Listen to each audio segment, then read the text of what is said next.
Fairy Tales of Modern Greece. By Theodore P. Gianakoulis, Georgia H. MacPherson. Foreword. To the question, does any fragment of ancient Greek mythology survive? The answer is, yes, the nymphs. For among the hills and across the fields and streams of Greece, where the gods were born and dwelt, fairies now dance and play and radiate a subtle charm. Fairies are none other than the modern forms of the dryads, oreads, naiads, nereids, fates, furies, graces and muses of the ancient myths. They are the nymphs that sang and played with Pan and Hermes, Apollo and the satyrs, but now they play and dance and sing with common shepherds, fishermen and hunters. Their very name is as old as Pontus, their father, and Doris, their mother. Nu eta rho eta delta alpha or nu epsilon rho delta alpha and nu mu phi eta, vernacular nu phi eta, have the same meaning, which we may translate fairy, or nymph. Fairies are the virgin divinities of the earth. They know no heaven, for they take the place of the lower, earth-dwelling gods of the ancient mythology. They were never born, they never grow old, yet they are not immortal. Their beauty is everlasting and their dance eternal. They were created out of the earth and always live upon it, the anthropomorphic spirits of hills, streams, trees and ocean. The Greek's conception of fairies springs from his worship of nature, to which he is bound by his constant love of beauty. To his mind they are beautiful maidens, endowed with mysterious power, who inhabit palaces in the clouds, in caves on remote mountain peaks, along wild, rocky shores, or at the bottom of the sea. At noon on sunlit days and moonlit nights they visit the haunts of mortals, often choosing a tall pine tree, a cave or a spring. Sometimes they come singing, playing violins or flutes, or gently beating drums. Sometimes they steal silently over hills and fields, seeking beautiful children or youths or maidens to carry away to their palaces for purposes of pleasure. The fairy world is higher than that of mortals. Its creatures are not subject to the same laws of nature as are binding upon us. Nevertheless, they are not goddesses and their power is not unlimited. They can be frightened and driven away by the firing of a gun. They dare not touch the mortal who wears a philautere, bag of incense, such as many Greeks have suspended about their necks. The cross, a sign of the cross, and prayer, are protections against them. If a mortal seizes a fairy's handkerchief or veil, a strand of hair or a bit of clothing, the fairy becomes a helpless mortal woman, bound to serve the human being who thus captured her. If the fairy article returns to the possession of its rightful owner, the woman regains her fairy attributes and power, but should the article be burned to ashes, communication between her and the fairy world ceases and she is doomed to die a mortal's death. Music, laughter and song, play, dancing and love are associated with fairies, but at times these creatures can be cunning and cruel and, when thwarted, revengeful. Occasionally, as in the case of the water fairies, they offer gifts to their prospective captives. By accepting these gifts, mortals place themselves under the fairies' dominion, from which escape is possible only by burning the gifts. Fairies have destroyed the happiness or wrecked the life of many a youth who, having seen them, cannot put the memory of them from his mind, or who, having possessed one of them, has lost her forever. The springs from which fairies drink are called mu alpha gamma epsilon mu nu epsilon, bewitched. The mortal who drinks from such a spring becomes mu alpha gamma epsilon mu nu omicron, fairy possessed, and, forgetting home and family, wanders aimlessly like one mad. The mediator between the fairy and the mortal worlds is the sorcerer or the sorceress. The sorceress is the more common. She is usually an old woman with a practical knowledge of healing and much supernatural lore. She not only cures physical ills, but she ministers also to the troubled mind. By conjuring, murmuring mystic words, and applying magic herbs, she can release a mu alpha gamma epsilon mu nu omicron nu, bewitched mortal, from evil spirits. The sight of an old sorceress with her bag of magics, wandering over lonely hills in search of herbs, is familiar to every villager in Greece. These awesome women live a hermit's life, seeking the unfrequented ways, speaking little, mingling with their fellow beings only when summoned to aid. The relation of Christianity to this last remnant of mythology is an interesting field of study. As a sacred Christian symbol serves to frustrate the power of a present-day fairy, so has Christianity, adopted as the state religion, dethroned and driven out the ancient gods. In the Revolution, the new religion borrowed much from the old worship in church customs and seasonal festivities. It can be truly said that the Greeks are scarcely yet Christians, for in their hearts linger fragments of pagan nature worship and superstitious awe of the anthropomorphic creatures that are a part of nature. One can see most clearly the mingling of Christianity and paganism in the Fairies. Grandmother Adamus' bag, described in The Fairies Theft, page 89, contained incense from Mount Livanos, a bit of candle that had burned on Easter before the portrait of the Virgin, a leaf from a 100-petaled rose and an amethyst stone. The bag had been hung about her neck by her godfather on the day of her baptism, to protect her from all evil. My personal experience with fairies, which is recounted in The Fairy Hunter, began and ended in that one venture. But I was to be associated with many who claimed first-hand knowledge of fairies and with many more whose relatives or acquaintances or ancestors said they had been given glimpses of the fairy world or contact with its inhabitants. In The Fairies Theft is found the story that my grandmother Adamus related as her own. It was she who told me the fairy ring, a fairy wedding, and the fairy wife. She had heard the latter from the lips of Demetros' mother, who went about half mad through Lutro, telling the sad tale after her son's disappearance. Uncle Costas, uncle, to the whole village, loved nothing better than to narrate, to anyone who would listen, the story we give in Fairy Gardens.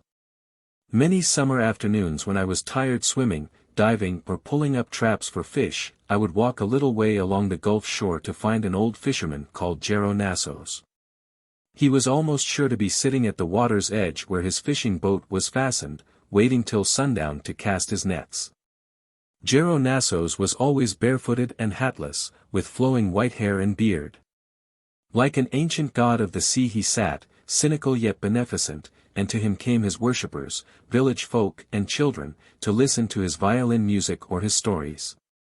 He was called Alafroiskiotos, one who is a seer. Ho, Theodore! He would cry out, on seeing me. Run up to the fields and bring me some grapes. Swiftly I would dart up to the vineyards with their green or purple fruit, for I knew well that the reward would be a sea story.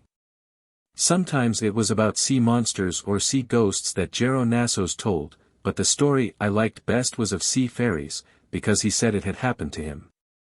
He always began with his early life on the beautiful island of Sara, one of the cluster of emeralds that gleam in the Aegean Sea.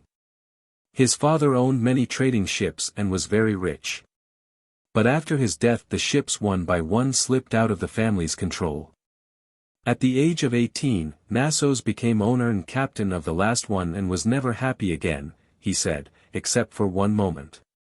His story is related in The Haunted Ship. With two of the tales I was indirectly connected, The Fairies Theft and The Wonder of Skoupa.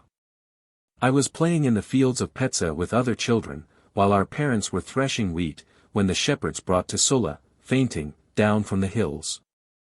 I knew Tsola, I had often played with her, and I can never forget how white and still she looked as she was laid on her bed. I remember the difference of opinion from the onlookers. Some thought she was dead, others that her spirit was in the possession of the fairies. After she was restored, it was agreed in Petsa that many prayers and offerings had been needed to free her soul from the fairies' evil power, and that if she had been more beautiful, her body would have been stolen too and we should never have seen her again. On the St. Nicolaus day that the shepherd boy, Nicholas, disappeared at the Stavrodromos, I was visiting my cousin Nicholas in the village of Skoupa. The old field watchman, Vasilis, burst in upon our festivities to ask breathlessly whether any of us had seen the fairy shepherd on that day. My uncle Christophoros went out to join him and the other villagers in their fruitless search. During my years in America, I have listened to many narratives about fairies told by my countrymen from all parts of Greece. These tales can be found in any section, from Thrace to the Peloponnesus and from the Aegean Sea to the Ionian, with variations in names, perhaps, and details. They came to me in fragments which have had to be pieced together. Fashions in fairy tales differ as much from section to section as do customs and dialect. There are, however, certain universal fairy characteristics of which every Greek has heard and which are never disputed. These are the supernatural beauty of fairies, their love of the beautiful which makes them seek to carry away beautiful youths and maidens, their power over mortals. And their transition to a human, powerless state when an article belonging to them is in the possession of a mortal. The authors have tried to catch these universals and clothe them in characteristic form. It is not at all times that a Greek will speak of fairies. The mood of the unreal, of the idealistic, the mood of poetry and of dreams, must be evoked before he can unveil his soul and talk of the mysterious, elusive beings that are part of his native land, almost of his religion. It is in some such mood as this, forgetting the world of logic, of material things and of everyday thinking, that I hope our readers will enter our world of fairy. T.P.G. How do you find this book? Any thoughts about the book or the author? Any suggestion for improvement? Please take a moment to share your thoughts in a comment. If you like it, share it with your friends who might enjoy it as well. Subscribe to keep in touch. Visit CompleteAudiobooks.com for more quality content. 1. The Fairy Hunter. I had never heard of fairies until one autumn evening in our summer home on the highlands of Petsa, which, eagle-like, watches over olive groves, raisin fields and the blue Corinthian Gulf. Laughter and voices raised in greeting woke me from my early sleep and told me that my grandmother Adamis was being welcomed to the group of neighbor women who had gathered in our garden to tell stories in the moonlight. "Is it about the fairy wife you are going to tell us tonight, Grandmother Adamis?" I heard someone ask. "Or the fairy ring?" "I thought it was the fairy ring," cried another voice. "Oh, the fairies' palace, Grandmother. You promised to tell us about their palace." Grandmother Adamis laughed. Rising on my elbow, I could see the younger women hurrying to make a place for her and pass her wine, nuts, and cheese. In the center of the group a fire glowed red, in contrast to the clear, silver light of the full moon above. During the autumn months, after the corn is gathered, the grapes crushed and the barrels filled with wine, the villagers spend the evenings out of doors. The older women talk while the girls knit and sing. Now, on grandmother's arrival, the girls dropped their work and all grew silent to listen. Grandmother knew more paramythia, myths, than any woman in Eurostina, and she was a born storyteller. In wonder and a breathless, ecstatic fear, I strained my ears to catch what snatches I could. As the strange stories followed one another, forms, pentamorphs, 5 times beautiful, seemed to glide before me, maidens in white with flowing, golden hair, handsome youths on horseback, chariots of cloud, seas shimmering with jewels. Palaces light as foam and lovely as dew in sunshine. Oh, if I could see these things which Grandmother Adamis described. If I could hear the flute-like voices and silvery music which she said rang through the fairy hills. But the fairies, it seemed, had some terrible, mysterious power. One must beware. One must not venture alone too high among the mountain tops. The fairies might, Grandmother's voice would sink to a whisper and the circle of heads draw closer about her. I could learn only that all places are safe for him who carries a loaded gun, the highest hills and even the palaces of the fairies. With this thought, as the moon paled and the dawn came and the group in the garden dispersed, I slept. A gun. That was my first idea on waking. I must have a gun. I intended to see fairies and visit fairy palaces, but where to find the gun? Then I remembered. As soon as I had learned to write at school, an old lady who lived in the neighborhood asked me to write letters for her to her son in America, because she could not write. The first time I went to her house, I noticed a huge, old-fashioned gun hanging on the wall. It had been used, she told me, by her grandfather in the War of 1821, and was called a carabina. It was very clumsy and had grown rusty, but now as I pictured it, it seemed the most priceless of treasures.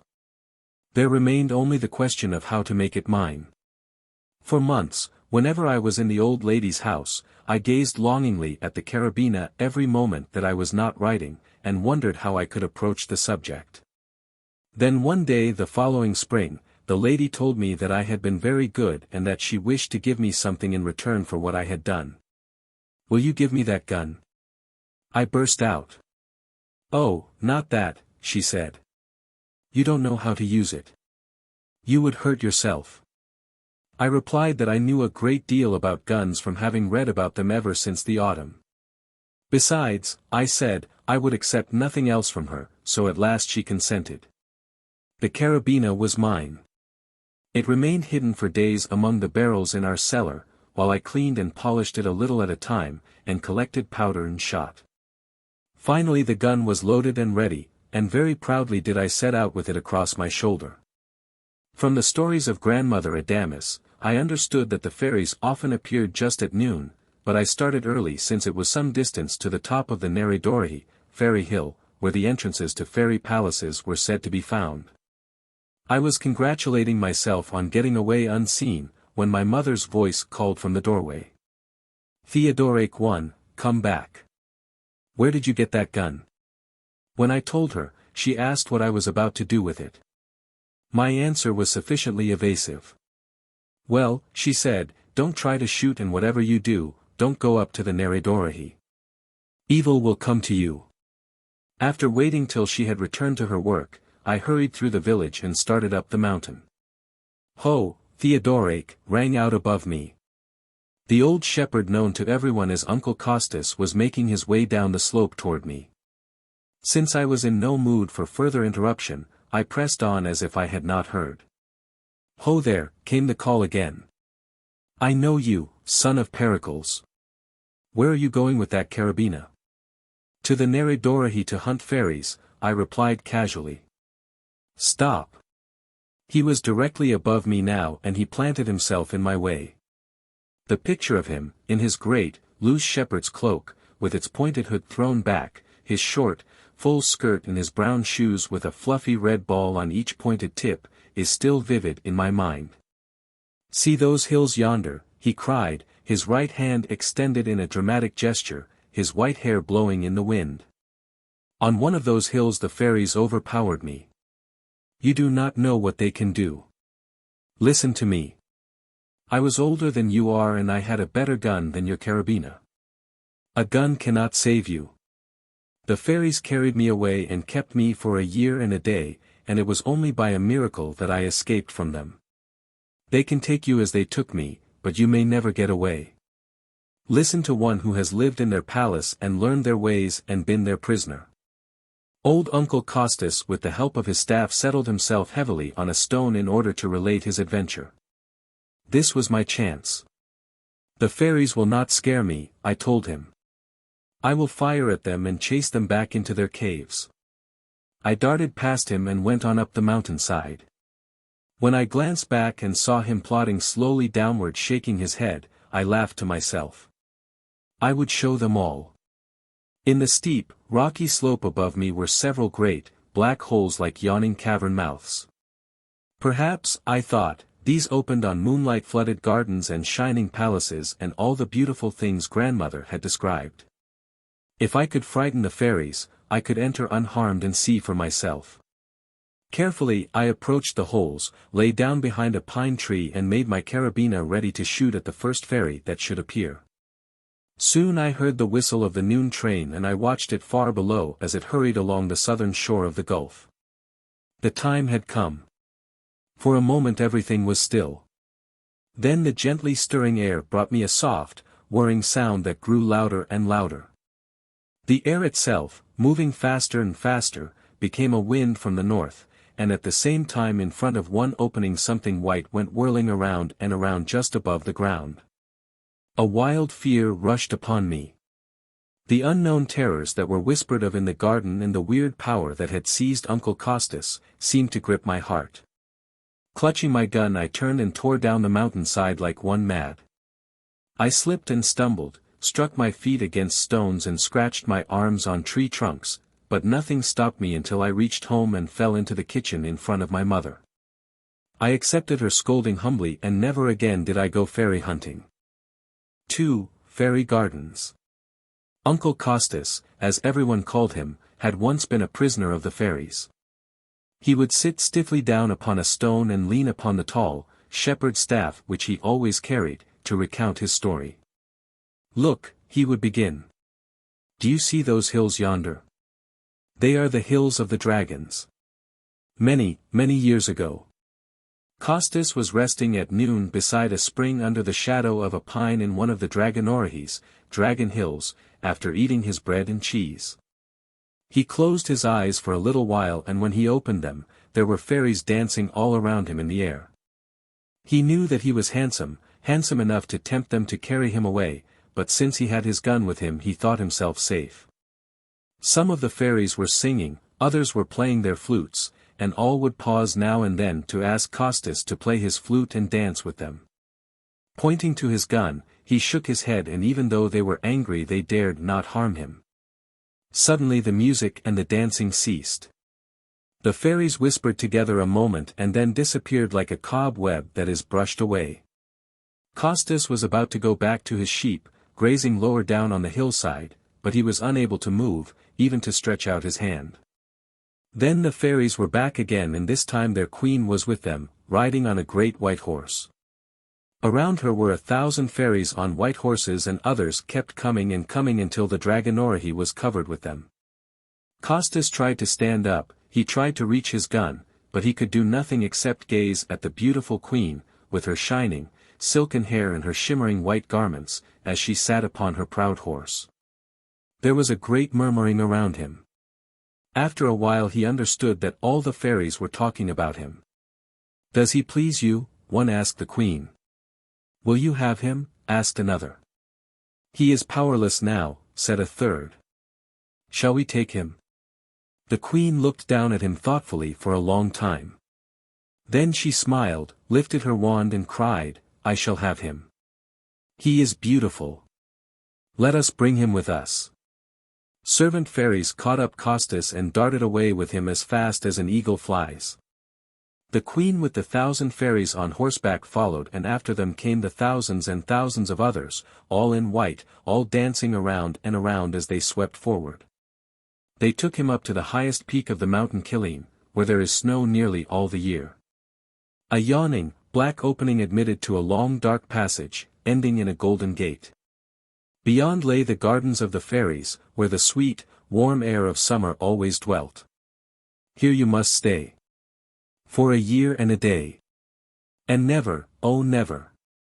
Will you wish to go away?" sang the queen to her new prisoner, and all the fairies echoed softly.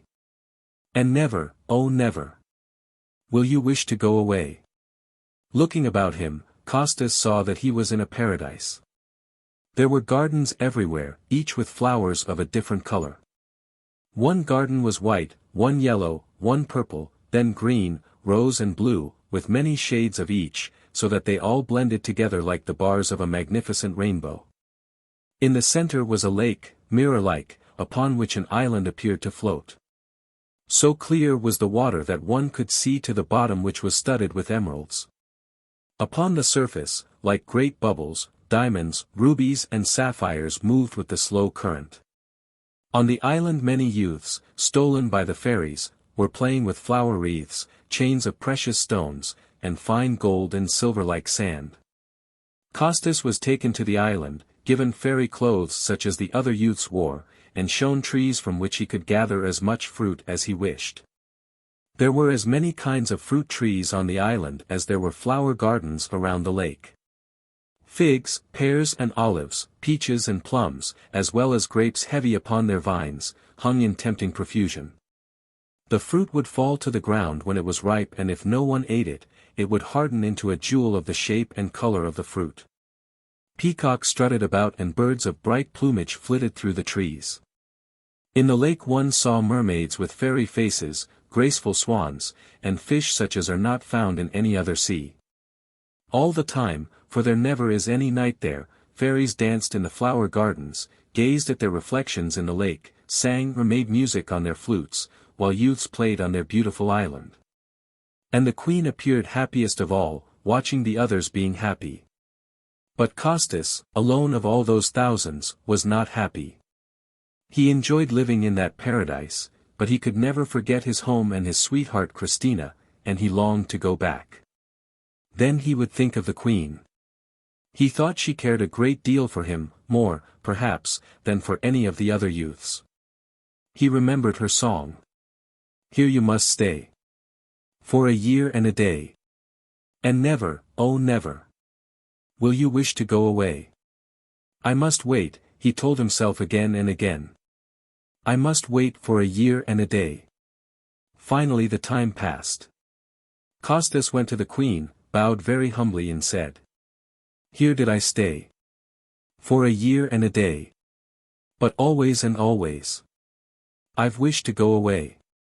Then he told her how, even though she was so beautiful and everything was so lovely, he desired above all to go home to his sweetheart Christina. The queen did not answer immediately, and he waited in anguish on his knees with his head bowed to the ground. Kostas, she said at last, will you do anything I ask you? Anything, he cried, starting up eagerly. Then listen. I have lost a gold vase set with turquoise and lined with golden hair. Find the vase for me by noon today. Be sure of the lining of golden hair, for that is important. Go. Hopefully Kostas began his search in the gardens, but though he looked carefully among all the vari-colored flower beds, he found nothing. Going to the island, he searched anxiously beneath all the fruit trees and even scanned their branches, but the vase was not there. It was now almost noon. He walked to the shore and stood looking hopelessly into the water, thinking how far he was from his desire. A strange fish, all gold and blue, appeared swimming toward him. But no, it was not a fish. It was a vase, gold set with turquoise. Kostas seized it and held it up joyfully. The lining. He was almost afraid to look. There it was, the fine gold hair, and there was something else, more precious to him than hair or jewels or gold. It was the shepherd's clothes that he had worn when the fairies carried him away. He knew then that the queen meant to let him go. Quickly exchanging the fairy garments for the old loose cloak and short, full skirt of the shepherd, he returned to the queen and laid the vase before her, just as the sun reached the meridian. The queen smiled and touched Kostas with her wand. You may go back to your home and your sweetheart, she said, and you may take with you a strand of the hair lining the vase. It is my hair, and if you should ever wish to return to the fairy gardens, you have only to show it to the fairies and they will bring you back. Kostas thanked her many times and arose. There was a beautiful white horse with a golden tail and mane and a human face, to carry him, and 3 fairy princesses with red caps, to show him the way. Through the golden gate, through the long, dark passage, through the snow-fringed opening in the mountain and over the hills they flew until they reached the spring on the Dragonori. There the fairies left him, just where he had been a year and a day before. But the strand of golden hair Kostas lost out of his sile as they came swiftly over the hills. Afterward he searched for it tirelessly, climbing all of the dragon hills as high as he could go, but he never found it. 3. The Fairy Wife. Demetros, the goatherd, lived alone with his mother on the Kifa hill. Near his hut and the straunga, a shed for the goats, was a spring named Neredovresh, Fairy Spring, for the fairies that had been seen there. Usually Demetros' mother went to this spring with her great earthen jar to get their water, but one day she fell ill and Demetros had to go for it at night after his goats were driven home. Since it was moonlight, he could see clearly, when he reached the Neredovresh, that 3 maidens in white were sitting on the stones at the edge. Supposing them to be shepherdesses who had come a long way for water and had stopped to rest, Demetros paid them no attention until he had filled his jar. At that moment a cock's crow sounded across the valley and, without a word, the maidens rose, joined hands and danced westward across the hills, singing and whirling around, faster and faster, until they disappeared like a wisp of white smoke. Demetros watched them, wondering who they were, why they had come and where they had gone. He said nothing about these strange maidens, but he could think of nothing else all the next day. When night came he went again to the Neredovresh. It was about the same time, the moon was shining, the maidens were there, but now in addition to the first 3 there were 3 others. Just as the cock crowed the maidens rose, danced over the hills, singing, and vanished as before. Demetros filled his water jar and walked home with his head bent, thinking. He was so quiet that his mother asked if anything were wrong. He hesitated a little and then told her what he had seen on the 2 evenings. "Beware, my son," she cried. "The maidens may be fairies. Evil may come. Beware." The mother was still no better the next night, and for the 3rd time Demetros went to the Nereidovresh. This time 9 maidens in white were sitting on the stones. Once again the same things happened. A cock crowed, the maidens rose and danced away in the moonlight, singing. "Is there any harm in watching them?" the goatherd asked himself. "They are so strange, so beautiful." This time he forgot to fill the water jar and he walked home still gazing westward at the far line of hills where the fairies had disappeared. "You must have seen them again," his mother cried. Demetros nodded. "Then go not again to the Nereidovresh," she warned. "It would be better to die of thirst. See. Already you come back without water in the jar. Tomorrow night is the night of the full moon when fairies' power is greatest. Tomorrow night you must not leave the Straunga." Demetros intended to obey his mother. All day he sat on the hillside, watching his goats and thinking of the maidens. "I will not go tonight," he told himself. "I will never see them again. I do not want to see them. They might bring evil to my mother and me. I will not see them, how beautiful they were." That night he put his goats in the Straunga as usual. Outside the door he looked up at the full moon and remembered the 3 other nights when he had gone to the spring. How lightly the maidens had danced. How brightly their golden hair had shone as it rippled over their shoulders. It was now almost midnight, and before Demetros knew what he was doing, he found himself hurrying toward the Nereidovresh. He tried to stop, but he was powerless, as though he were being drawn on and on in spite of himself. He reached the spring and found 10 maidens waiting for him. 9 he had seen the night before and he had thought them all lovely, but the one they had brought with them was many times fairer than they. She was more slender and graceful, with brighter, more abundant hair, and her face was more lovely than anything Demetros had ever imagined. Even the flowers she wore about her head were sweeter, and the little handkerchief she carried was finer and more delicately embroidered than those of the 9 others. The 10 maidens rose, joined hands in a circle about Demetros and danced around and around, never touching the ground. They sang in their silvery voices, hers the sweetest of all, and this time he could understand their song. "Oh, to be light, and oh, to be light in the summer noonday sun. Oh, to be light in the fairy night, when moon gossamers are spun on the sea sands bright and the hill snows white. To run and to run and to run. Oh, to be gay, and oh, to be gay, where bright rivers glide and glance. In gardens of May to skip and play, while fairy flutes entrance. Oh, to be gay, and away and away. To dance and to dance and to dance. Oh, to be free, and oh, to be free, as the north wind riding high. Oh, to be free with the lilting sea, when the wild waves wash the sky. Oh, swift and free in a fairy to be. To fly and to fly and to fly." Suddenly Demetros longed to be as light and gay and free as they. "Come with us," begged the 10 maidens. "Come with us, Demetros. Come and live in our palace with us," said the 10th fairy with her loveliest smile. "We shall make you happy, Demetros." Unable to resist, he went with them a long way over the hills.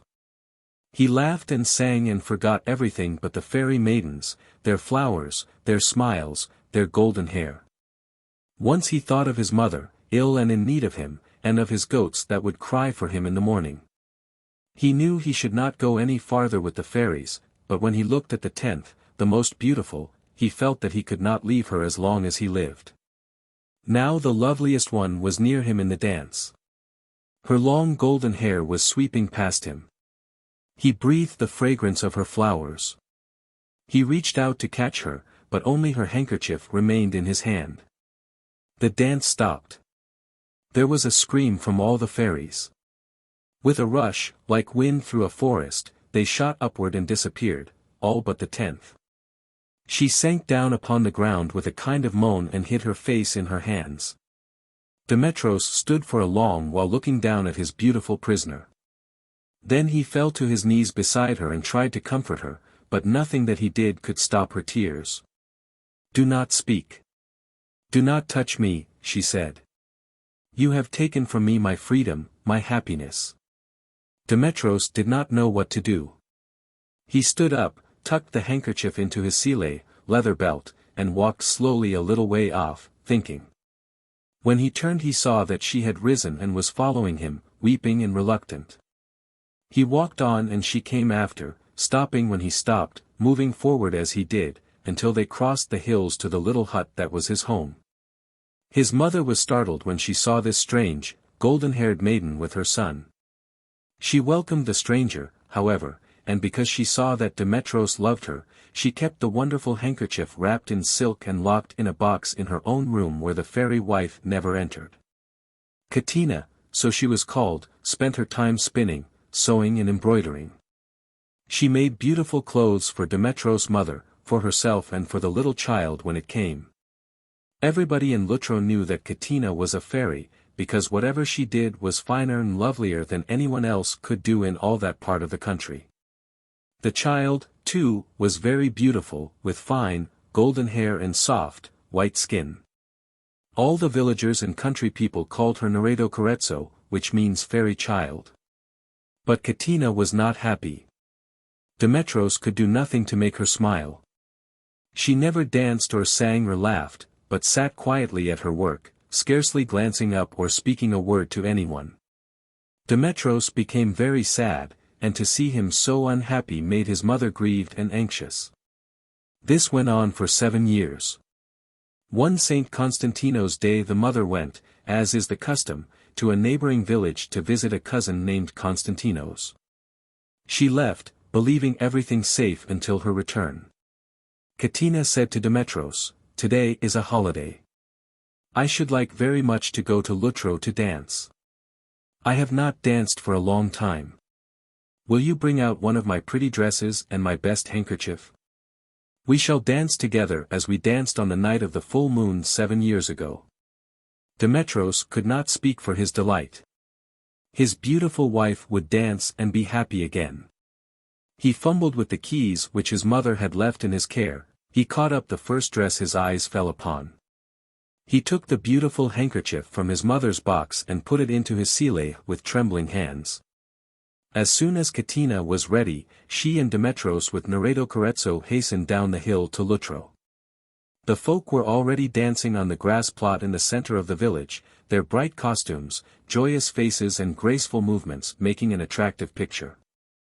They formed a great circle, but instead of joining hands they held opposite corners of a handkerchief stretched between each two of them. Katina and Demetros stepped into the circle, holding between them the fairy handkerchief which his mother had guarded these 7 years. Katina's turn came to lead the dance. Demetros dropped his corner of the handkerchief. Katina sprang from him and went whirling madly about the circle. Demetros watched her amazed. 3 times she circled before the astonished villagers, then rose as though on wings and floated like a cloud into the sky. Demetros was heartbroken. When he realized that his fairy wife had left him forever, he wanted to die. His mother, returned from her cousin Constantinos, tried to console him. "My son," she said, "this is the evil which the fairy has brought upon us. Let us try to be content. Now nothing worse can come to us." Demetros feared that Neredo Corezzo would be unhappy without her mother, but every morning the child would hurry away to the fields and in the evening run home again, skipping and singing as she came. People said they often heard her talking or chanting to herself in words no one could understand. Her grandmother was frightened at first because she could not induce the child to eat anything. One morning Demetros followed Neredo Corezzo. She went straight to the fairy spring and, looking up, held her little arms toward the sky. Demetros heard her calling and he saw something white like a mist descending to her. A silvery voice came out of the mist and the child answered in words of strange sound. "It is Katina," he told his mother. "She must come every day to talk to Neretokorezzo and to feed her fairy food. That is why she is in the fields all day and will eat nothing here. Katina is caring for her child." As the years went by, Neretokorezzo grew more lovely, always more like her mother, with long, shining hair and the same beautiful smile. When she went to the fields now she took her sewing or embroidery and worked while she talked with the spirit that no one else could see. Often Demetros followed her and watched her wonderingly. She was his daughter, but she never seemed to belong to him. She did not need him and was happy without him or anything he could do for her. She was so much more a fairy than a human child that it made him afraid. He once said to his mother, "I believe something worse can happen to us than the trouble we have already suffered." "How can that be, my son?" she asked. "I am afraid that Neretokorezzo will not always be with us." Demetros and his mother looked at each other without speaking. They both loved Neretokorezzo very much. On the girl's 15th birthday her father followed her to the Neretovresh, as he had done every day for a long time. He saw again the white mist come to her out of the clouds and heard the sweet, silvery voice. She held up her arms and the mist, enfolding her, lifted her up and carried her away. After it had vanished, Demetros caught the echo of two fairy voices. He listened motionless as long as he could distinguish the sound. Then he knew that Katina and Neretokorezzo had gone from him forever. Demetros did not keep his goats any more. He wandered day after day through the fields and woods and over the hills, looking hopelessly for his wife and child. Sometimes a shepherd or goatherd, meeting him, would hear him chanting to himself. come back, my fairy wife. Come back, my fairy child. Seeking and searching I spend my life. I wander lone and wild. Come back." 4. Fairies of the Waterfall. It was not yet dawn when Maro was awakened by voices calling her. She thought it was her 3 friends who always went with her early every Wednesday morning to the waterfall in the Pania stream. Hastily she dressed, gathered up her washing, as usual, and hurried in the faint moonlight down the path to the oak forest. Maro was surprised not to find her friends waiting for her along the way. Perhaps it is late, she thought, and they are already at the waterfall. But when she reached the familiar stones beside the pool at the foot of the fall where they always did their washing together, she was still all alone and daylight had not yet appeared in the eastern sky. Maro did not understand. She stood hesitating on the stones, not knowing whether to begin her work or to return home. As she glanced toward the waterfall she thought she saw the forms of 3 maidens, combing out their long hair. She looked again, but she could see only the oak leaves shivering in the breeze. She dipped her hands in the water and began her washing. "Will you not let us help you?" came a soft voice unknown to Maro. 3 forms appeared to move among the trees near the water. She was frightened, but the strange shapes disappeared again among the thick shadows. She went on with her work. "We shall help you. Let us help you," spoke the voice quite close to Maro. She started up trembling, to see 3 maidens standing at the edge of the pool. Their bright hair had a glint of green like the green of the oak leaves. The blue of water shimmered in their eyes, and their clinging garments were caught with pink blossoms like the wild Nereloluta water flowers, that grew beside the waterfall. They were mirrored in the pool as they combed their long hair with golden combs. "Do not be frightened," said one of them. "We wish to help you." The other 2 came forward silently. They took the clothes from Maro's hands. They whitened her dresses snow white, and the work was done before dawn. Maro thanked them. As she started away, the maiden who had spoken and who had looked on while the others worked, approached for the first time and said, "We shall help you again, but do not tell anyone about us. Do you understand? You must not speak of us to anyone." Maro promised. On the way home she met old Kirola, the sorceress of Plaka, wandering over the hillsides in search of medicinal herbs. She was the doctor for Plaka and many neighboring villages. She made her own preparations and she alone knew the secret of their application. From beneath her bag of magics which always weighted down her shoulders, the old woman looked curiously at Morrow. "You have been out alone in the woods very early," she remarked. "I have been washing," answered Morrow without stopping. "And you have finished it already by yourself?" persisted Kirola. Morrow, remembering her promise, walked on without a reply. A few days later when Morrow was gathering wood in the oak grove, she came upon the three strange maidens, washing and combing their greenish-golden hair with their golden combs. When they saw Morrow they approached. Swiftly and silently the two began to pick up wood and give it to her, until in a few moments she had all that she could carry. The maidens walked with her to the waterfall, where they paused and the one who had spoken before held out to her a small, beautifully carved box of polished wood. "We wish to give you a gift," she said with a smile like a ripple upon placid water. "It is candy such as you have never tasted." Morrow was perplexed. She remembered hearing of Magemina Kufeta, the candy of forgetfulness, which makes the one who eats of it forget all his earthly life and become a fairy. Although these lovely creatures had been helpful to her and she wished not to offend them, nevertheless she refused the gift. Without another word the maidens vanished. Morrow was afraid she had made them angry. But they came again and many times after that, when she was washing or gathering wood or watching her cattle. The two would help her, while the third sat a little way off, combing out her long hair. Sometimes as Morrow sat in the fields, they would embroider or knit beautiful lace for her. They would walk back with her as far as the waterfall in the oak wood, where they disappeared.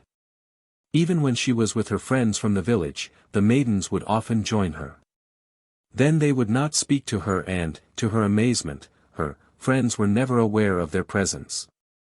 One summer evening as Morrow was driving her cattle home, she passed near the waterfall in the stream Peneus. The three maidens were washing and combing their hair at the edge of the pool. When they saw Morrow they began talking earnestly together. An anxious look came into their faces.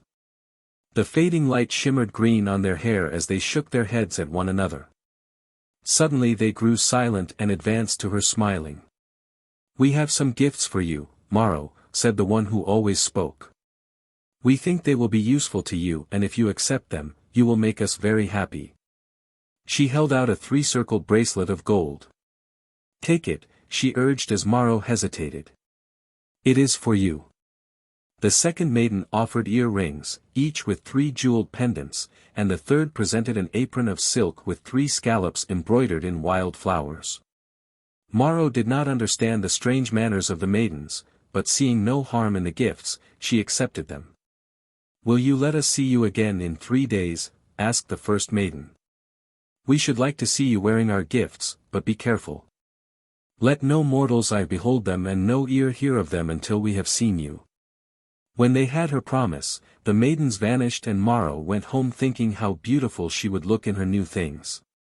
"No girl in Thessaly ever had a treasure like mine," she thought as she hid them where no one might see them. It was not until some days later that she remembered her gifts. Then she realized that the appointed time had passed when she was to let the maidens see her. It was too late.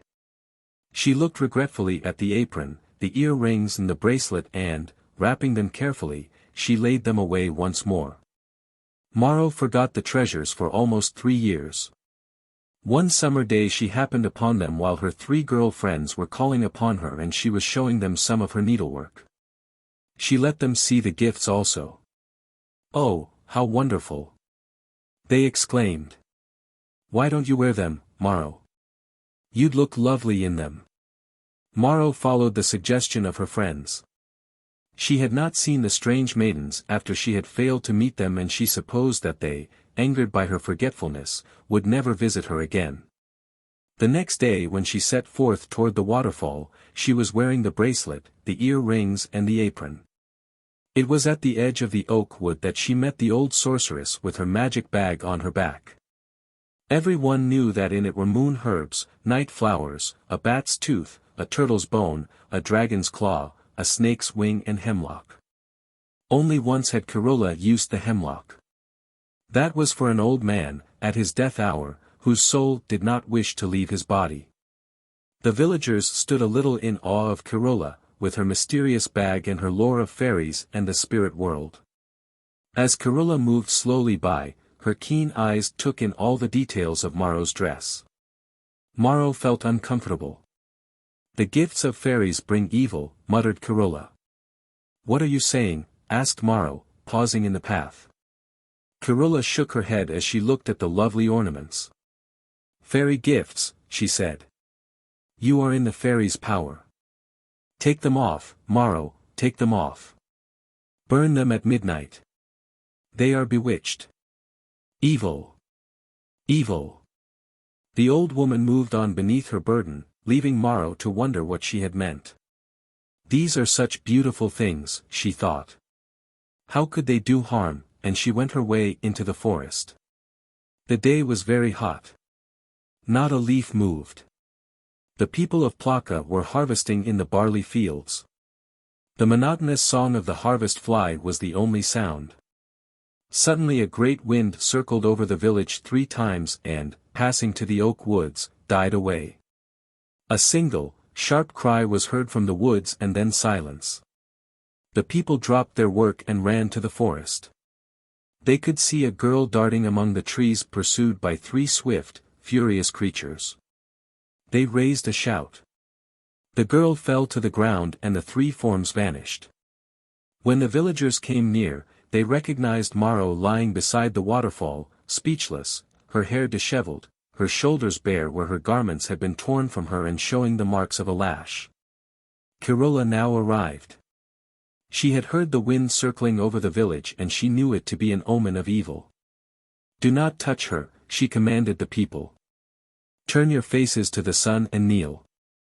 All obeyed, for they knew the wisdom of Kirola. Swiftly she took the bag from her back. She drew out her magic glass and, muttering mystic words, applied the contents of the bag to Maro. "Now you may go," she said to the villagers. They dispersed. Kirola remained with the girl 3 days and 3 nights. On the 3rd night she burned the fairy gifts at midnight near the waterfall. All the while she continued her incantations and magic applications. Her power did not fail. Maro regained her voice and her strength returned. The people of Plaka never forgot that incident. Ever after they called Maro the Neridamajmeen, fairy bewitched. 5. The Fairy Comb. Galanis, the curly-haired fisherman, found himself at the entrance of a strange, rocky cavern. He was leaning against one side of the opening, staring dazedly out at the pale sea and sky of dawn. There was upon him weariness like the reaction to a great exhilaration. How had he come there? What had been happening to him? As Galanis stood motionless, dumbfounded, daylight came slowly upon the island of Ithaca. He heard the voices of fishermen on the shore below and the barking of dogs upon the hills, and he realized that he must go back to his fishing boat, moored to the rocky banks. He started forward uncertainly. The flash of a jewel caught his eye and he saw a bright, jewel-studded comb lying at his feet. He began to remember. As he picked up the comb and turned it over in his hands, he recalled the maiden who had worn it in her shining golden hair. She was not a mortal maiden, he was sure of it. Yet he, Galanis the fisherman, had danced with her, had held her for a moment on his lap, had touched her bright hair and brushed her white fingers with his lips. Oh, what a night it had been! It all came back to him now. In the calm of the early evening he had lain half asleep in his little fishing boat, watching the full moon rise. Faint voices and the music of plashing water floated to him from the open sea and seemed part of his half-waking dream. After a little time the sounds came again, startling him from the light sleep into which he had fallen. He thought he saw vague, foam-like forms moving upon the water. He could not sleep again. Something strange was stirring beneath the calm moon and the white stars. He lit a cigarette to keep him company and at the flare of the match, 12 forms darted toward him. He could not see them clearly. They were like maidens, graceful, glimmering with jewels, yet pale, shadow-like. They danced in the air around and around as they approached him, to the rhythm of their own singing. Nearer and nearer they came, they brushed him as they whirled by and he could distinguish their words. To Odysseus' cave we go. To the Marmarospolo. Come with us where joy is free. And endless as the careless sea. Come with us while the sky is bright. Dance, with heart and footstep light. To Odysseus' cave we go. To the Marmarospolo. The stars will watch while we play. The sea will wait till another day. Hark, hark to our music sweet. Dance, dance to its lilting beat. To Odysseus' cave we go. To the Marmarospolo. Galenus was breathless. All power left him. Unresisting he followed the maidens along a rocky path, overgrown with thyme, to the Marmarospolo, marble cave, where Odysseus is said to have taken refuge. The scraggy opening yawned black, and for a moment they were swallowed up within it. Then a weird blue light shone through all the marble passages of the cavern. Music as of another world drifted around them. The dance was on, fantastic, carefree, mad. Galenus remembered lily-pale faces, shimmering garments, jeweled combs in shining hair, movement to a wild, pulsating rhythm. His head whirled, his eyes were dazzled. The fairest of the maidens was upon his lap, gazing at him with her soft, inscrutable smile. He longed to speak to her, to caress her rippling hair, to touch her white hands. Suddenly dawn. The music stopped, the blue light paled. The maidens, one by one, vanished silently, mysteriously. The one Galenus held lingered till the last. She arose to go, but he caught her back by her long hair. She reached out her hand to free herself and he touched his lips to her lily fingers. She shrieked and fled like a wild dart of light out of the cave, leaving him alone with the hollow echoes of her cry. But now he had found her comb. She would return for it and he would see her again. He would speak to her this time, he would take her in his arms and never let her go from him. He hid the comb in his clothing and went back to his fishing boat and his work. But all that day he was impatient, filled with memories of the night and longings to see the maiden again. When darkness came, he hastened to the Marmarospolo. Within a niche at the opening, he waited. Nothing stirred upon the water or among the rocks. The moon showed a deserted world and the still hours went by. Galenus slept. In the pale dawn he awoke and heard the voices of fishermen on the shore below and the barking of dogs upon the hills. The maiden had not come back. Sadly he looked at the comb. That day he did not return to his boat. He sat among the rocks on the shore, thinking he would never see her again. On the third night Galenus went early to the marble cave. There was new hope in his heart. He waited again in his niche, but this time he did not sleep. After a long while he heard steps of sandaled feet in the darkness. Then a dim, fluttering brightness drew near him. He arose. It was she, the maiden whose hand he had brushed with his lips, the one he loved. He stretched his arms toward her with glad eagerness. "Why did you stay away so long?" he asked. She did not speak and he saw there was grief in her eyes. He took her hands and tried to comfort her. Slowly, coldly, she drew her hands away, saying, "My comb, where is my comb? Won't you dance tonight?" Galenus asked.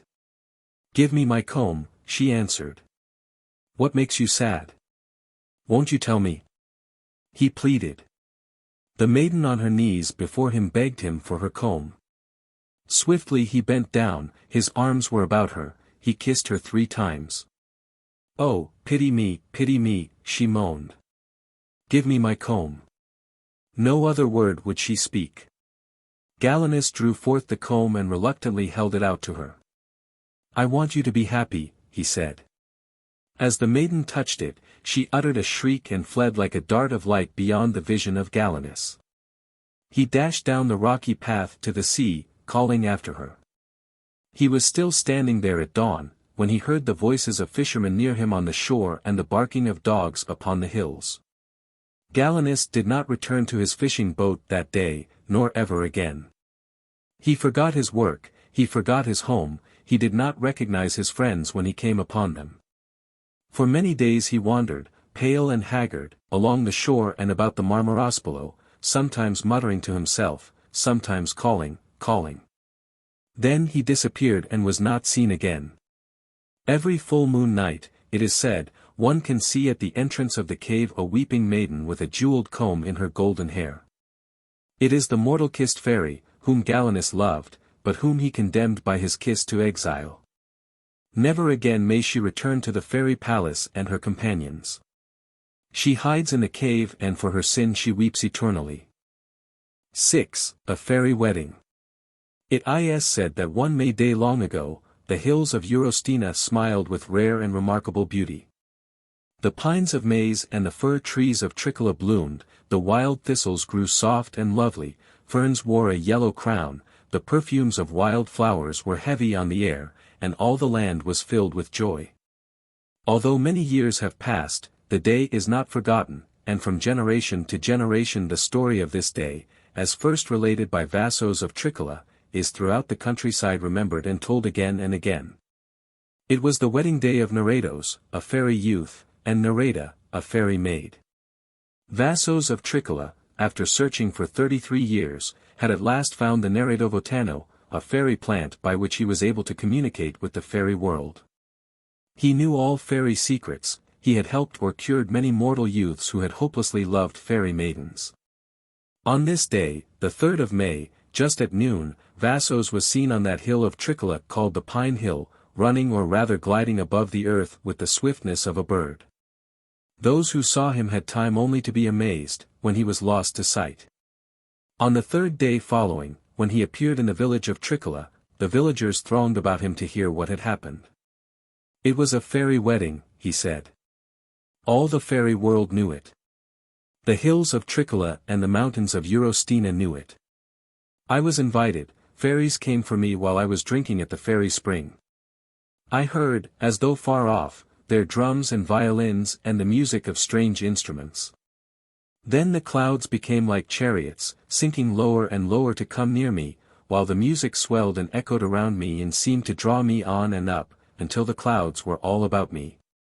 They were filled with beautiful maidens, who took me away and away, across the Corinthian Gulf and other seas, across green fields and blue waters. Vasilis did not know the spot where the cloud chariots descended to earth, though he thought it might be Mount Pendos in Thessaly. On the top of the mountain, where no human foot had ever stepped, arose the fairy palace, gleaming gold in the sunshine, with silver towers and spires fading into the clouds. Within, the rooms of varied colors and the long, flower-festooned halls were crowded with innumerable guests.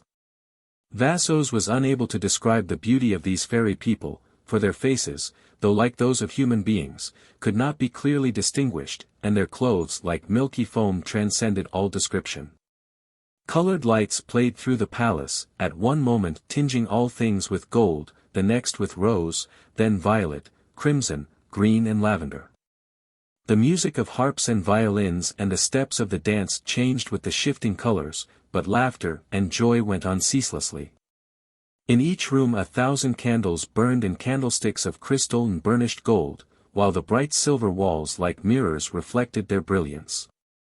The smoke of incense rose on all sides and the air was laden with its piquant odor. In one of the great halls a table of crystal set in silver held fairy food heaped on chased silver platters. It was impossible to tell of what the food was made. Vasilis knew only that it was white and soft and so light that it seemed to melt away as soon as he tasted it, leaving the memory of a rich, yet delicate flavor that he could never forget. For 3 days the wedding continued and all the while there was music, feasting and dancing. Nereda and also Nerados, whose face was like a girl's, had a beauty surpassing all mortal beauty. On their heads were crowns of gold. Their clothes were distinguished from those of the other fairies by the silver lace and jewels of all kinds that sparkled whenever they moved.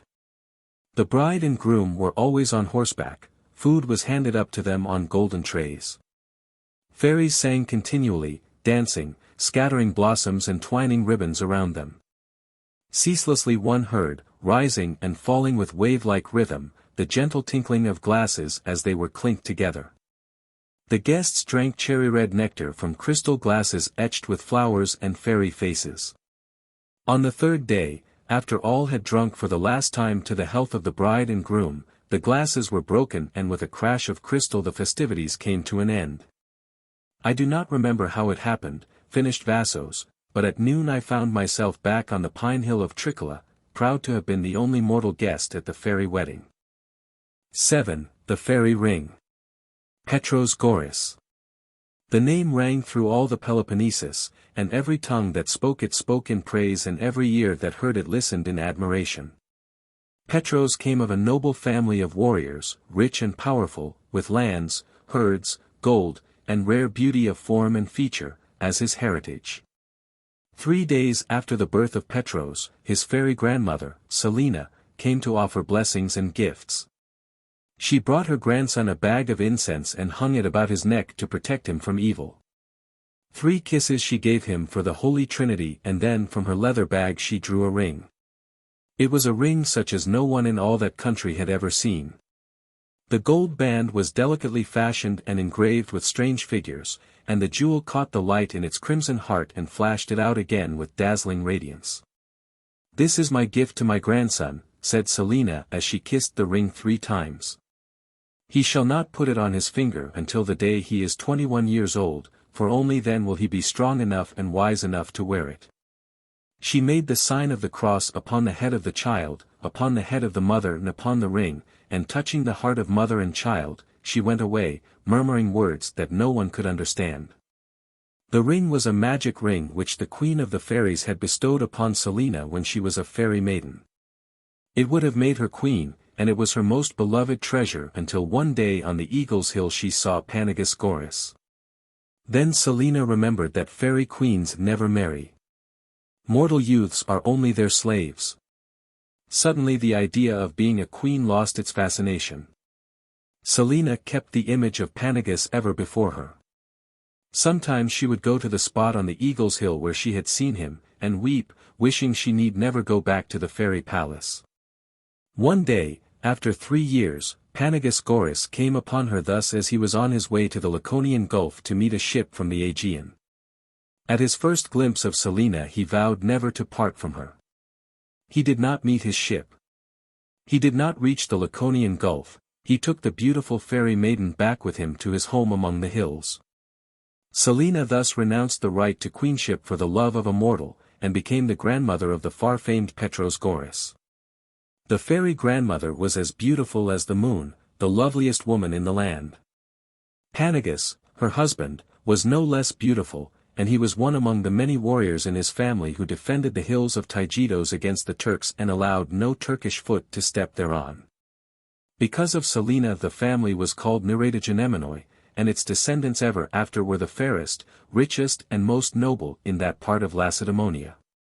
When Petros grew to the stature of a man and could fight the Turks side by side with his father, he was given the fairy ring and told by his mother all that she knew of it. Petros kept it in his sile, and often while alone on the hills he would look at it, wonder where it had come from, and dream of fairies, their flower gardens and their palaces, as though he saw them in the strange figures on the ring. Petros reached his 20th year. He was alone one day upon the Itorahi, Eagle's Hill, from where he could gaze far away to the east where the Eurotas River rolls. It was springtime, the hills of Taygetos were abloom. Cedars, firs and pines gave to the breeze their rich odors, birds sang, and shepherdesses danced on the hills to the music of flutes which their sweethearts played.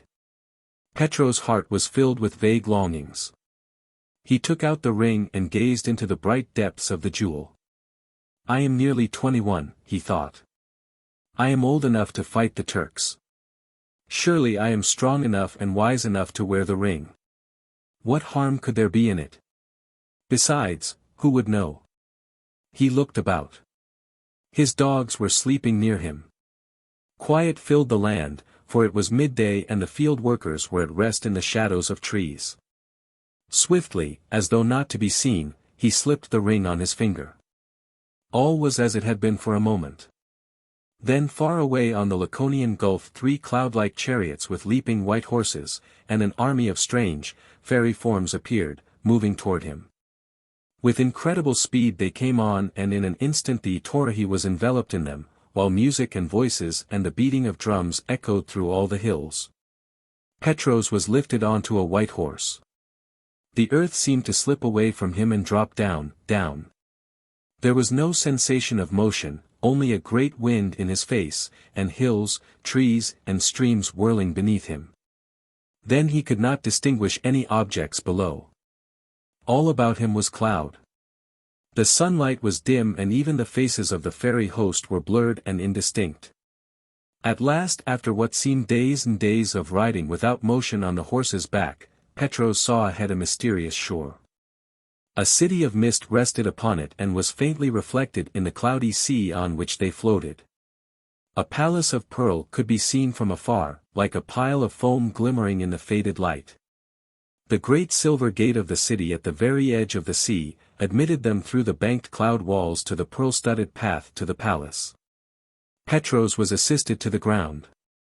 Throngs of fairy maidens in white, with chains of pearls entwined with flowers, greeted him in song and led him to the palace. The path lay between gardens of white roses, roses of 30 petals, of 100 petals, of 1,000 petals, whose perfume hung heavy above them. The maidens parted, bowing on either hand while Petros passed up the 66 silver steps that led into the hall. Fairies in blue, in white and in grey, colors of the sky, surrounded him. Strange notes, sweet as the murmur of the Eurotas, fell upon his ears. The inner walls of the palace were festooned with cloud-like draperies caught with pearls. In the center of the main hall was a crystal fountain, and beyond it, as behind a shimmering veil, the fairy queen sat upon her throne. Petros was dazzled, but the queen smiled reassuringly and spoke in the gentlest of voices. "Petros Goris, I have a favor to ask of you." "O queen," murmured the young man, almost overwhelmed by her beauty and by the strangeness of all that was happening, "O queen, ask anything you wish of me." "My dearest desire in the world," she explained, "is to possess the ring that you wear on your finger. This jewel may mean only a little to you, but to me it is more precious than all things else." Instinctively Petros held out his hand and looked at the ring. He had not thought of it since the appearance of the fairy hosts. He would have given much to please the queen, but the ring was the gift of his fairy grandmother. "Ask anything but this, O queen, I beg of you, for this only I cannot give." The queen's frown seemed to darken the room. She arose and with an imperious gesture summoned 50 of her servants. "Take the ring from him," she ordered, "and bring it to me." In spite of Petros' resistance, she was instantly obeyed. Joyfully she seized the ring, but in a flash her expression changed to angry disappointment, almost fear. "Oh," she cried. "A cross upon it. A mortal's work. Give it back to him. Give it back. Evil upon my palace. Take him away. Take him away." Again the queen's command was immediately carried out. The ring was placed on his finger and Petros was rushed down the steps, along the path, through the gate and on horseback across the mysterious sea of foam to the top of the Itorahi. When he had time to catch his breath and look about, the fairies had disappeared and he was sitting in the same spot as before with his dogs asleep nearby. Petros wished then that he had obeyed his grandmother's warning and waited until he was 21. Still, he had escaped. The cross Selina had made upon the ring saved it for him. Probably now, he reasoned, the fairies would never try again to take it. He might just as well go on wearing it. Months passed. The father and mother of Petros were both dead. A strange disease fell upon his herds and their vast numbers were reduced by more than half. Thieves one night broke into Petros' house, murdered the old servant who had guarded it for years, and escaped with all the gold and jewels they could carry. Crops failed. Part of the land had to be sold. Petros, who had not known illness, moved about thin and wan. His pride, that had been fed by envy and adulation, had to endure pity from all who saw him. He neglected the supervision of his fields and flocks, to wander over the hills in search of wild plants for potions. Every remedy suggested by wise old women, eager with advice, he tried. He made offerings, and of the riches that remained gave lavishly to the poor. But evil was upon his house and nothing availed against it. 10 months before he would reach the age of 21, Petros heard of a sorceress, Nesina, who in passing through the country, had taken up a temporary abode among the highest rocks of the Taygetos. When he learned that even the Archontes, chiefs, of Lacedaemonia went to consult her on mystical matters, he decided to ask her help in his trouble. Through a friend he was given an audience and was told to meet Nesina at the top of the Eagle's Hill at 12 o'clock on the night of the next full moon. Painfully Petros climbed the Torahi and waited. At the appointed hour, old Nesina, wrinkled and bent, hobbled out from among her rocks. The instant she saw Petros, she drew herself up, raised her stick above her head and cried out. "A curse! A curse is upon you!" Her flashing eyes were fixed upon him while she told him all his history, as though she were reading it in his face. "You have about you," she continued, "yes, I see you are wearing it upon your left hand, a fairy ring. You are not to put on that ring until you should be 21 years of age, and I see that 10 months must yet roll by before that time arrives. Imprudent young man! Imprudent and wretched," Petros accused himself. "Do not speak, do not stop me," cried the sorceress. "The ring has magical power, giving the wearer control over fairies, if he knows how to use it. You do not know, my boy, and you have exposed yourself to all manner of danger. Until you are 21, the fairies can and will continue to persecute you through yourself and all that is dear to you. But, O wise one, is there no remedy, no cure? Do you not wish to wait the 10 months for knowledge of the ring's power to be given you? I would not wait 1 single hour, if there is any means to be cured immediately." "I see that you are in earnest," said Nesina. "Listen then. I shall tell you what to do. If forever you would be free, kiss the ring thrice. Away, away. Cast it into Eurota's sea. Go, go, obey, obey. 3 nights from now in the night's noon. The cross cannot save you. Away, away. Let no one see you beneath the moon. Go, go, obey, obey."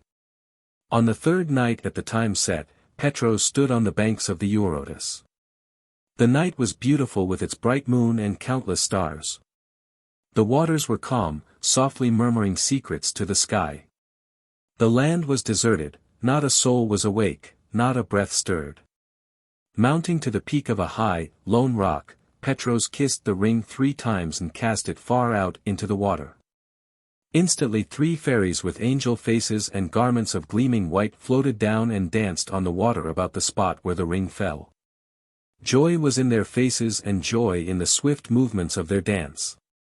They watched the ripples spread wider and wider until the outer circle touched the shore, when like a bubble they separated and vanished into space. Peace came to the house of Goris. Petros regained his health, his flocks prospered and increased. The earth sent forth an abundance, the old property boundaries were restored and gold again filled the bags of the treasure room. To the end of his days Petros enjoyed nothing more than to recount the story of his fairy grandmother's gift. 8. The Fairies' Theft. The people of Petsa were threshing their wheat on the hard, dry, sun-baked threshing floors. Suddenly out of the stillness came a strange cry. They saw, coming down one of the foothills of Mount Kelim, 3 shepherds carrying a limp burden. Behind them came shepherdesses wringing their hands, while dogs leaped and barked around them. "The priest, the priest! Go for the priest!" shouted one of the shepherds. It could then be seen that they were carrying a young girl. "Tesula," someone cried. "It is Tesula, daughter of Petros." A boy darted away to find the priest. The shepherds moved slowly on to Petros' house, while the villagers followed, talking and asking questions excitedly. Tesula was very white and she lay very still with her eyes closed, her eyes that were always bright and laughing, and there was a strange look about her, as though she would never move again. Around her bed, the crowd became silent and one of the shepherds spoke. "I was watching the sheep on St. Elias Hill," he said, "when I looked across to the Sodra Hill and saw something white under the tallest pine tree. Fairies, I said to myself, but I wasn't sure. I called Giannis and Stephanos, indicating the other shepherds, and they said, yes, it is fairies. It's a fairy ring around that pine tree. I saw Tesula first, broke in the one called Stephanos. I saw her in the center of the ring, trying to get away from the fairies. We ran toward her, went on the first shepherd, but the fairies at the same moment started the other way, dancing round and round without touching the ground, and dragging Tesula with them. Faster and faster they went till they looked like white birds skimming along the ground. Above a spring they stopped a moment and we saw them no more. When we reached the spot, Tesula was lying there on the ground as if she were asleep. We tried to wake her. Giannis took up the story. But she didn't speak or move or even open her eyes. We are afraid," lowering his voice and speaking very slowly, "we are afraid the fairies have taken her soul with them and left her body because it isn't beautiful enough." There were murmurs from the crowd, some of surprise, some of agreement, but before any word could be spoken, the priest arrived, and the people fell back to let him enter. "Evil, evil!" he cried in a kind of chant as he moved solemnly to Tesula's bed and held his cross above her. "Evil, evil, depart from this house." After he had prayed, the priest burned incense and went all through the house, swinging his censer and chanting, "Evil, depart. Evil, depart." Tesula remained white and motionless. The priest left, shaking his head. A hush had fallen over the whole village, as though everyone were waiting. Few of the people returned to their work. They sat on the ground near the house of Petros and talked in low tones about fairies. When Grandmother Adamis joined them, they begged her to speak because they knew she had seen fairies. Grandmother told of her experience which Tesula's accident recalled. When she was about 16 years old, she was considered one of the prettiest girls in the village of Petsa. It was one lovely May day when she, a shepherdess, was watching her sheep high on the hills of Sodra. At noon she climbed to the pine-crowned peak of the mountain to drink at the spring called Kriavresh and to rest under the shadow of a pine. The sheep had gathered in the deep shade, the goat bells were hushed, the dogs lay still, and only the wind stirred, bearing the perfume of wild roses and of pines. The girl was lulled to sleep, but in a few moments she was awakened by hundreds of beautiful beings, airy and shadow-like, approaching from all sides. She heard the clear notes of their flutes and the gentle beating of their drums drawing nearer and nearer. She seemed to be in a very wave of sound and of light, dancing forms. She was caught up on the wave and lifted high, high above spring and fields and sheep. With the fairy maidens circling about her, playing and singing as they rose and descended and rose again in slow rhythm, the shepherdess was borne onward into the west. Music and motion stopped. She found herself on the side of the Nereidorihi, fairy hill, before the great, black openings like monsters' jaws. Through one of these she was led to a garden, within the mountain, where flowers and sunshine and the plashing of fountains made the heart glad. There was music in bird songs, chanting voices and the buzzing of bees, while streams of silver, crystal cataracts, and youths and maidens in graceful dance, were a delight to the eyes. Fairies with white veils who were subjects, and fairies with red caps, who were princesses, grouped themselves about a throne of brilliant jewels. The fairies who had escorted the shepherdess led her by flower-strewn paths to the throne, where she saw the queen of the fairies. The queen was dressed in pure white robes, her long, golden hair falling about her, and on her head she wore a circlet of gold entwined with flowers that never fade. "Would you not like to be a fairy?"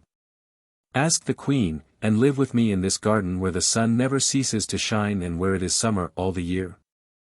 "My gracious queen," said the shepherdess trembling, "do not be angry because I refuse. I have a lover who will be waiting for me at the foot of the Sodra. I beg you to let me go back to him." The queen paid no heed to these words. "Take her," she ordered the servants. Take from her the clothes of mortals and dress her in fairy garments. The girl, weeping, was whirled away from the queen's presence. The servant fairies were about to remove her dress when they discovered the bag of incense which she always wore in a ribbon around her neck. This little bag, Phalater, contained incense from Mount Livanos, a bit of candle that had burned on Easter before the portrait of the Virgin, a leaf from a wild fairy plant, a petal from a 100-petaled rose and an amethyst stone. The bag had been hung about her neck by her godfather on the day of her baptism, to protect her from all evil. The fairies released their prisoner suddenly with cries of alarm. "We dare not touch it. We dare not touch it. A curse would fall upon us." Instead of fairy robes, the shepherdess was given cream and the finest honey from Crete. When she had eaten, the fairies carried her back over hills and fields and streams, and set her down beside the Kriavresh near where her sheep were feeding. The watch dog that had guarded them in her absence came to her, barking, and the fairies disappeared. Twilight began to fall as Grandmother Adamis ended her story. The priest returned for his third visit to the house of Petros. Tesula's mother still knelt at the bedside, moaning, while the women who stood about wailed in despair. Tesula was lying just as she had been since she was carried in, when all at once she gave a little sigh and opened her eyes. She seemed startled as she looked about. Then she realized where she was, and after she had been given a little food and wine, she was able to tell what had happened. 6 beautiful fairy maidens had appeared before her while she was drinking from the spring at the foot of the tallest pine. It was the very Kriavresh where the fairies had appeared to Grandmother Adamis. The maidens begged Tesula to dance with them, and when she refused, they grew very angry, and by joining hands they formed a ring around her so that she could not escape. They took her up, dancing all the time and never touching the ground, until they reached the highest peak of all the mountains. There was snow, deep snow, everywhere, and it was bitterly cold, but they danced in the snow and made Tesula dance with them. Then their anger seemed to have left them. They whispered together a little while, looking at her. Then the tallest, the most beautiful, waved her handkerchief above the ground. The snow melted and a great, black hole opened beneath their feet. They dropped into the mountain and went whirling down, down, down. It was dark and terrible. Tesula could not see, but she felt the fairies holding to her, and their voices echoing through the passage rang in her ears. All at once they were out again in the hot sunshine on the side of the Satra. The fairies laughed and flew away, Tesula said, and then I don't know how it was, but when I started to the spring to drink again, I was here. She doesn't know it was only her soul they took with them, whispered a neighbor. No, agreed another. They would have stolen her body, too, if she had been more beautiful. We would never have seen her again. 9. The Haunted Ship. Nassos had never been happy, except for one moment. He was captain and owner of the many-sailed Karavi, but water and ships, buying and selling, had no appeal for him. The great hulking islanders from Sara, who made up his crew, filled him with terror. But he was the eldest son of a noble family, and he must stand on the bridge in his dead father's place. The Karavi was slowly moving westward in the open sea, bound for a Sicilian port to sell the cargo which she had taken on at Vastetsa. Nassos, alone on the deck, played his violin to the beauty of the still, sweet evening. He could catch gruff sounds from his men below, but he played on, trying to forget them and his unhappy life. As he looked up at the full moon, he noticed a thin mist floating across it. Or was it mist? Nassos looked again. It seemed to be the translucent form of a strange and beautiful creature, half woman, half fish. His violin bow slowed, almost stopped, but he forced himself to play on as though he saw nothing. Silently the creature passed before him, moving with a rhythmic grace and apparently without effort. Golden hair rippled across her shoulders, her airy garments shone in the moonlight, she cast no shadow. Again she moved before him, and a third time. At a silent gesture, another creature very like her, though not so beautiful, appeared beside her, then another, then more and more until they thronged the deck and the water about the ship. Nasso's music had lured them and, he thought, perhaps it would also win her, the most beautiful, the princess of them all, for himself. Breaking off the slow, plaintive melody he had been playing, he made his violin throb to the rhythm of a weird, wild dance. The fairies caught hands, whirled round and round, tossing their bright hair and laughing soundlessly. Faster and faster beat the music, wildly and more wildly danced the fairies, forgetting the presence of the mortal. While Nassos played furiously, he was watching for the great moment. Suddenly when the princess was near him, her back toward him, he dropped his bow, sprang forward and caught her hair. In an instant the maidens had leaped into the sea and disappeared. The Karavi was rocked by the waves that rose to receive them and a breeze sprang suddenly out of the east. A scream of terror came from the lips of the princess. At the touch of a mortal hand, her glistening scales had dropped from her. Her shadow fell upon Nassos as she knelt at his feet, imploring him with outstretched hands to let her go. Twisting her hair about his hand to hold it more securely, he gazed down at her and thought her more lovely than before. A great exaltation filled his soul. But only for a moment. Behind him a hoarse cry rang across the deck. The sailors had felt the rocking of the ship and the sudden breeze, and had heard the scream of the woman. When Nassos turned to them, he saw amazement, delight and anger struggling on their faces. How had the maiden come there, why had he been hiding her from them, who was to have her, and 100 other questions, leaped out at him. The maiden screamed again and hid her face.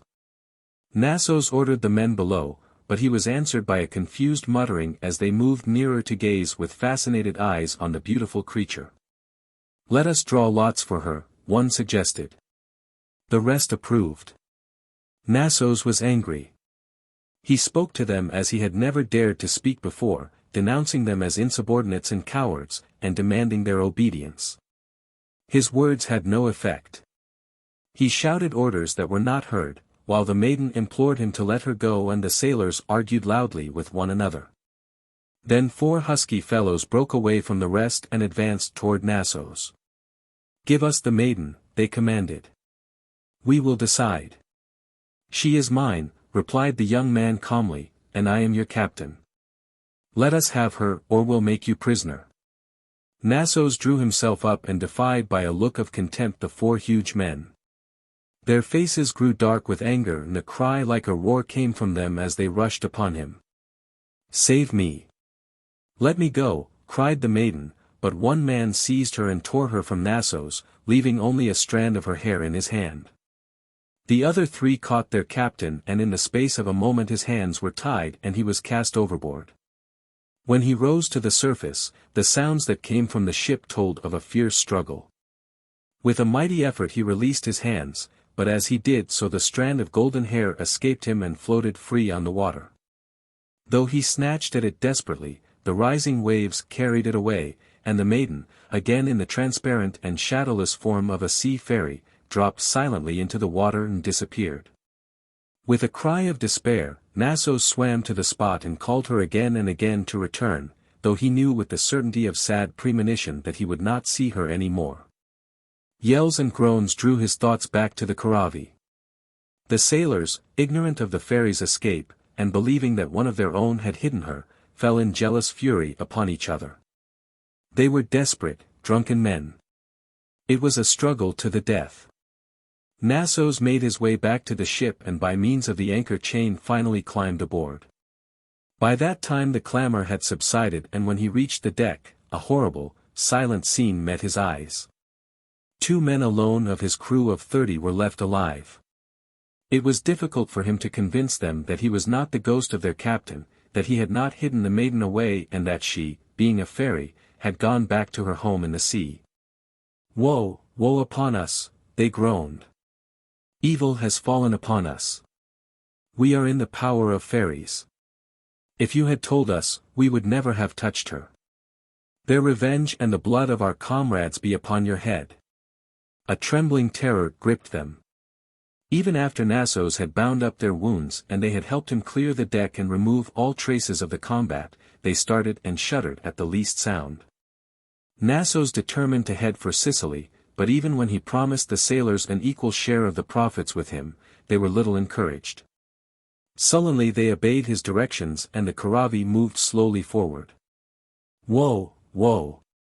They would chant again and again. Evil is upon us. Once Nassos started from sleep, terrified to see the two men standing over him, one with his knife raised ready to strike. "You are the cause of all our misery," said the seaman in his own defense. "Perhaps your death would appease the fairies and our comrades' souls could rest. Perhaps then they would not torment us night and day." The Karavi sailed on, but the spirits of the three on board sank lower and lower. They could not sleep, they ate little, because they had no desire for food and because they dreaded to go down into the deserted hull to get it. Nassos tried once to play his violin, but it moaned beneath his touch and the sailors stared with wild eyes into space as though listening to sounds not of the earth. Petros and Mertikos, as they were named, would have been willing to let the ship founder, but in peril of his life Nassos ordered, begged, coaxed and bribed them into holding the course for Sicily. When they were within a few hours of their destination, Nassos found Petros at the tiller, praying for a storm to destroy them all. Nassos rebuked him. "The ship is haunted," said Petros, his hair tossed and his eyes glazed. "The evil power of the fairies has possession of it. Nothing but misfortune can follow it. Misfortune, misfortune must take all of us. 6 days have I been waiting for my share. 6 days, a long time, a long time." Nassos turned away, as though paying no heed to the prophecy. The next moment he heard a plunge and saw Petros sink without resistance beneath the surface of the water. The two who remained managed to make a successful landing, but before the cargo could be unloaded, Mertikos fled from the haunted ship and Nassos saw him no more. The captain sold his Karavi and all she contained, and sent the receipts to his mother on the island of Sara, keeping out only a few drachmas. With these he bought a little fishing boat and returned to fish for a living along the Corinthian Gulf. The memory of that voyage never left him. His only consolation was the thought that for one exalted moment he had held a fairy in his power. 10. The Wonder of Skoupa. Christmas is lonely on the snow-covered peaks of the Maroros that rise bank upon bank, like great white drifts piled one upon another. St. Nicolaus' Day, as it is to the Greeks, finds these hills almost deserted, and yet strange things can happen there. The clouds that at times hang about them at this season are like misty fairy veils, and when the sun lies upon them, they are as resplendent as the fairy palaces of dreams. The shepherds and goatherds with their flocks have been driven down to shelter in the valleys. Most of the watchmen of fields and vineyards descend to the villages to celebrate the festival of St. Nicolaus with friends and kinsfolk, in wine and steaming food around a glowing hearth. Only here and there on the white hills a lonely watchman remains. One cold, stormy St. Nicolaus' Day, Vasilis was keeping guard over stretches of silent fields. Just at noon, as he lifted his eyes to the top of the mountain, he saw what appeared at first to be snow caught up in the wind where two mountain paths crossed at the foot of a pine tree. Yet faint, silvery voices, like bells in the distance, seemed to come from the same spot. Surely no human being would be so high up there on such a day. The sweet voices, the whirling white something and the fact that it was just noon, made Vasilis sure that he was watching fairies dancing in a ring about the pine tree. He started forward eagerly, wishing to see them nearer, but at that instant they vanished and their voices died away. Perhaps, thought Vasilis, they had left some trace of their presence, so he pressed on through the unbroken snow as rapidly as he could. No footprints were to be seen at the Stavrodromos crossroad, nothing to mark their visit. Maybe it was not fairies after all, only snow scattered in the wind. Then he discovered a white bundle, beneath the pine indistinguishable from the snow except that it stirred feebly. Within the bundle Vasilis found a tiny baby, more beautiful than anything he had ever seen, with fine hair golden as sunshine, and skin soft and white like the snow. Its clothing was of the finest, downiest cloth, daintily embroidered. Vasilis knew that this was a fairy child and he marveled to think that he had actually beheld the fairies who had left it. The watchman hurried down the hill to the village of Skoupa, where he stopped at each house to show the beautiful child and tell his story. The villagers were amazed and at first did not know what to do. They decided after conferring together that they would all help, giving each year what they could of food and clothing, and taking the child into their own homes turn and turnabout. This idea was put into effect. The child was called Nicholas because he was found on St. Nicolaus Day. He was loved by all the village folk and belonged in a way to everyone. He was given the same care as the village children, was nourished with the same food and dressed in similar clothing. Yet from the beginning there was a difference. Not only was Nicholas handsomer than the rest and taller than any of his age, but he was different also in all his ways.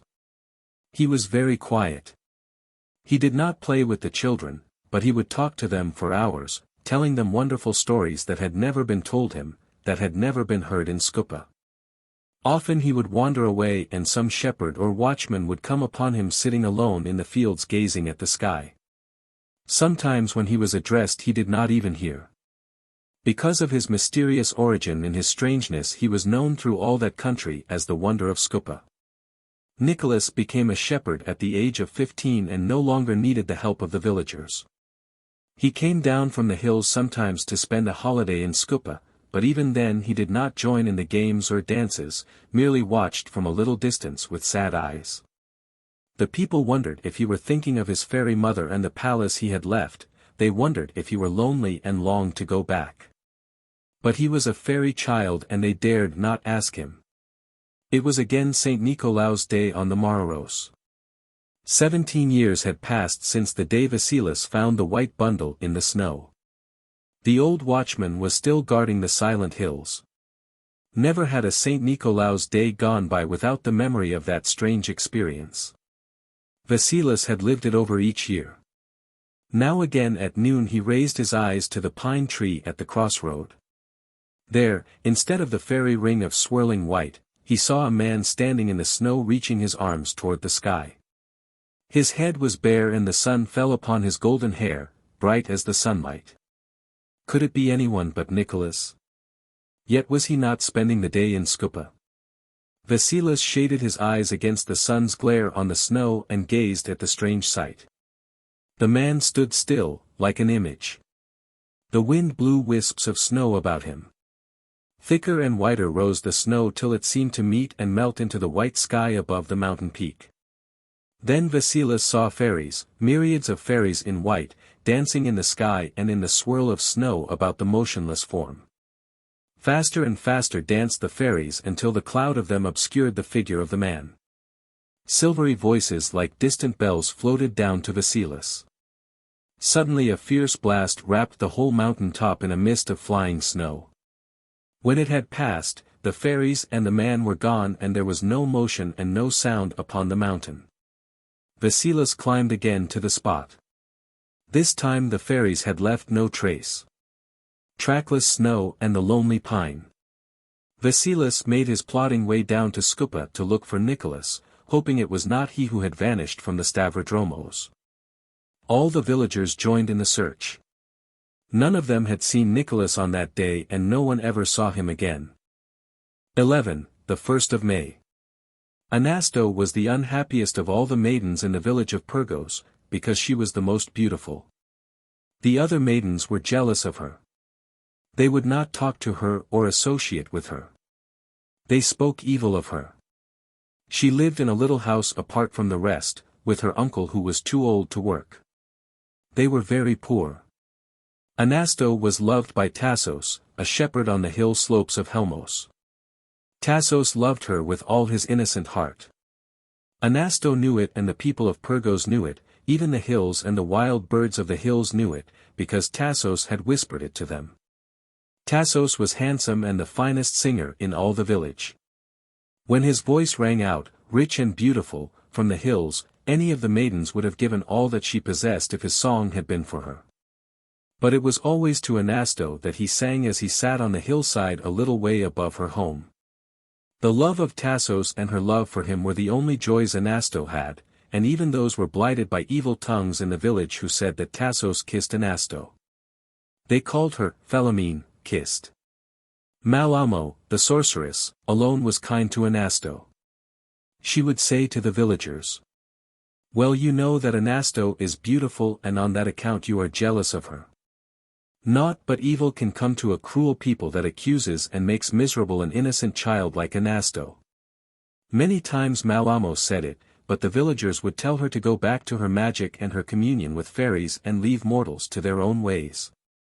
One 1st of May, as is the custom, the maidens of Pyrgos went early in the twilight before dawn, singing and swinging empty flower baskets through the village. They met beside the stream Moropotamo, dark river, at the foot of the mountain Helmos. They did not notice that Anasto was not with them. They were in haste to perform the rites belonging to the 1st of May and be upon the hills before sunrise. Each maiden held a silver coin in her right hand. Silver coins are rare in the villages, and they are saved and laid away for this occasion, silver in harmony with the bright sky and the gleam upon the water. The maidens, standing on the bank, threw their coins into the stream. Only then might they dip their hands into the water. When they had washed their hands, so that they could touch fairy flowers without harm from the fairies, they chanted in unison. "O kindly stream, may I partake of all your cool delights, and may I be forever free from the power of your sprites." The maidens joined hands and danced among the rocks along the shore of the Moropotamo. As they saw the light in the east grow brighter, they broke away from each other and took the winding paths to the hills in search of flowers for their hair and for their baskets. Last of all, Anasto came to the river alone. She stood looking into the bright water of the stream, but she had no coin to give. In a sad voice she began the familiar chant. "O kindly stream, may I partake." But she broke off, sobbing. Her empty flower basket fell to the ground as she sank down at the river's edge. Without the coin, the hymn was of no avail. She could not touch the water, she could not gather fairy flowers for a garland. She did not see the sun rise upon Helmos.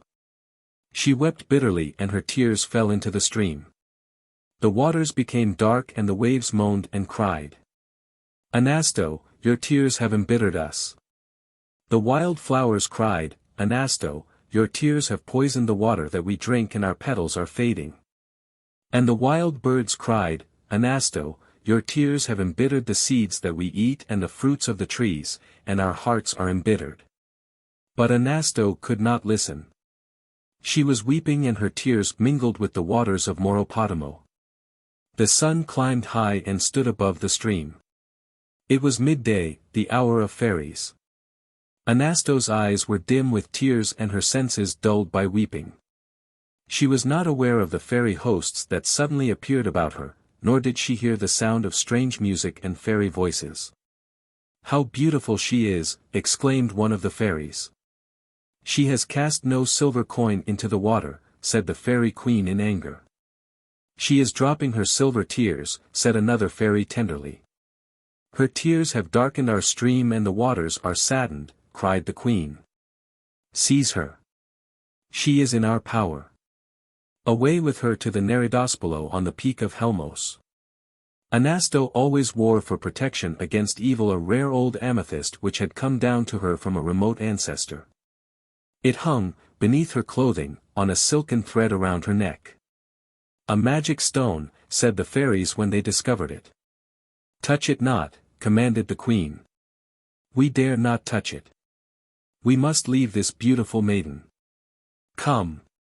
The fairies abandoned Anasto in a high, rocky cave, where no mortal had ventured to set foot. At sunset the maidens of Pyrgos came singing and dancing down from Helmos, crowned with wreaths and carrying green branches and baskets of flowers. As each one reached her own house she hung flower garlands on the door and fastened the branches above it, so that the whole village looked like a garden bower. From the hill slopes Tassos watched for Anasto to return with the maidens. Not seeing her among them, he went to the village. He saw all the doors hung with garlands, but upon Anasto's door no May flowers nor fairy flowers.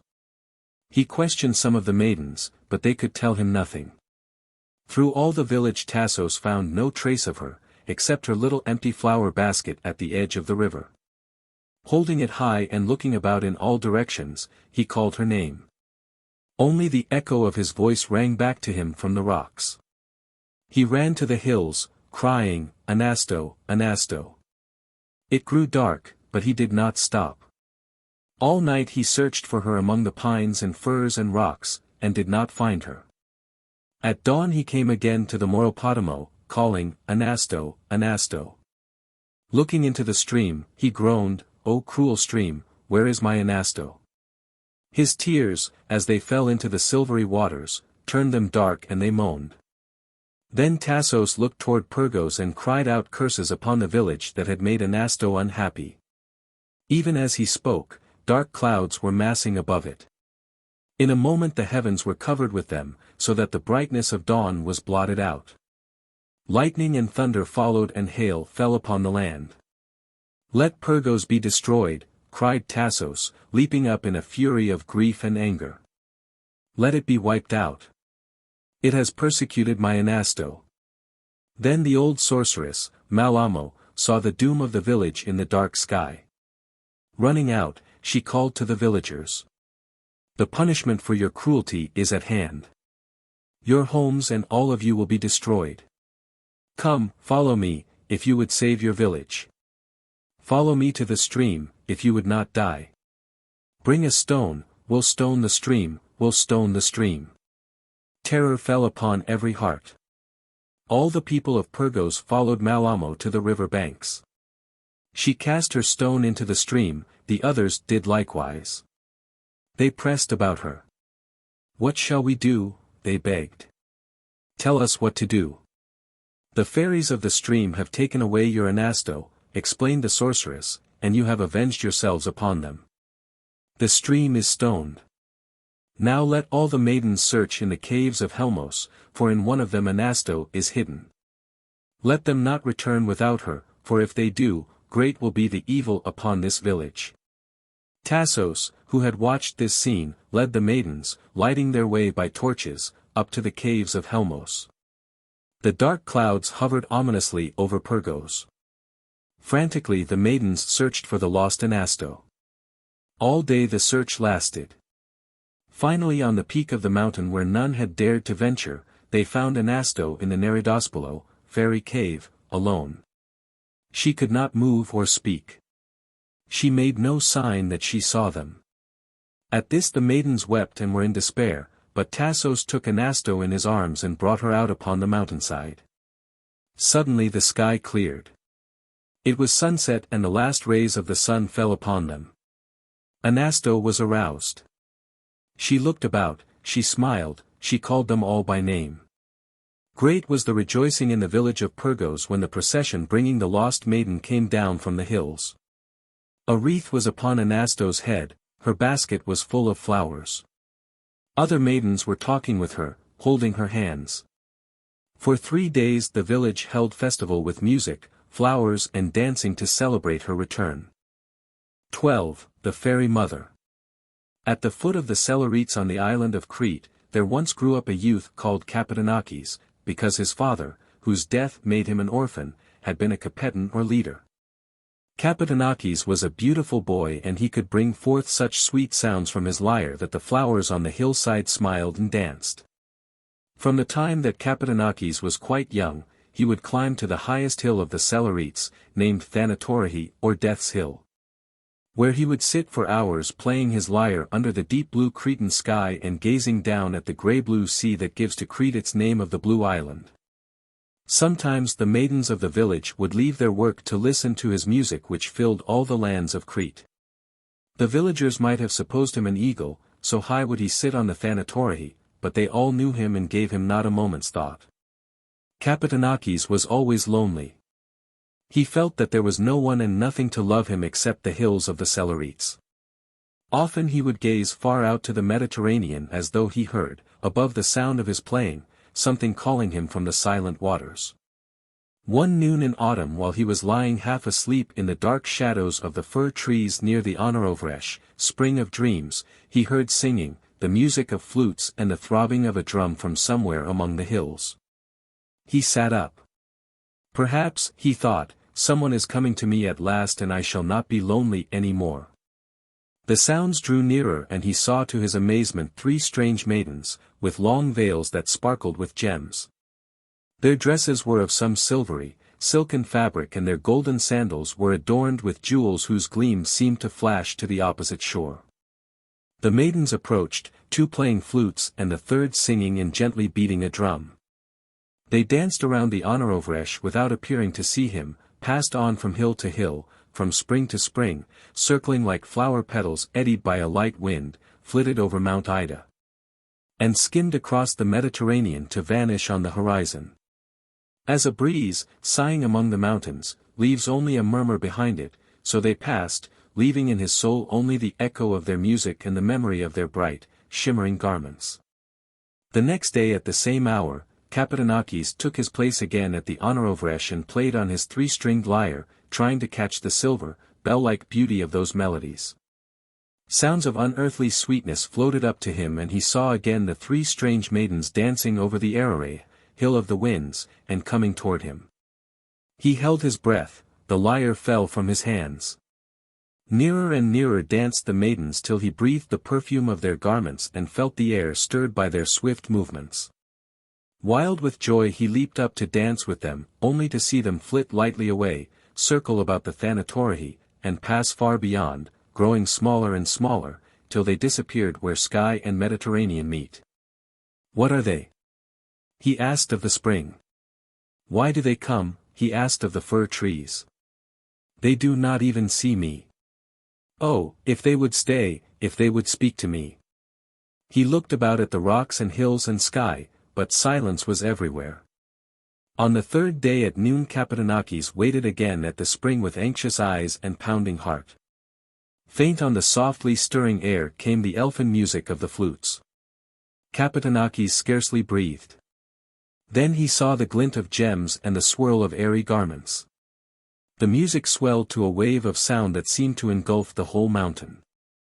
Now the 3 veiled maidens were on the hill of the winds, now on the hill of death. Kapitounakis stood up as they drew near and held out his hands to them. He cried out to them to stop, but they did not notice him and his voice was drowned in the harmony of sweet sound. Once more they circled about him, scattering their perfume on the air and their mysterious radiance on his soul, and once more they started away. He could not let them go. Madly he plunged after them and seized the veil of the one nearest.